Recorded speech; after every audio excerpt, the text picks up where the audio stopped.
Uning so'nggi so'zlari: yoshimiz o'tgan sari aqlimiz to'lib borar ekan, biz $30 soat ham, $3000 soat ham bir xil vaqtni ko'rsatishini tushunamiz ekan.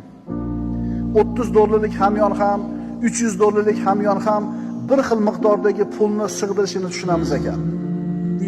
Mashina $30,000 bo'ladimi, $300,000 bo'ladimi, masofa va yo'l bir xil bo'ladi. Yetib boradigan joyimiz ham bir xil bo'lar ekan.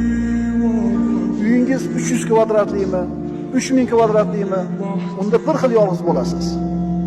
Sizning haqiqiy ichki baxtingiz dunyoning moddiy narsalardan kelib chiqmaydi. 8 milliard dollarni qoldirib qo'ygan shunaqa katta biznesmen, cho'qqiga chiqqan odam aytayaptiki, sizni haqiqiy baxtingiz dunyoning moddiy narsalardan kelib chiqmaydi.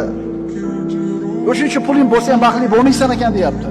Biz u pulni 10dan biri ham, 100dan biri ham yo'q. Lekin shuni orqasidan yugurib yuribmiz. Yetganlar aytayapti, bo'lmas ekan baxti.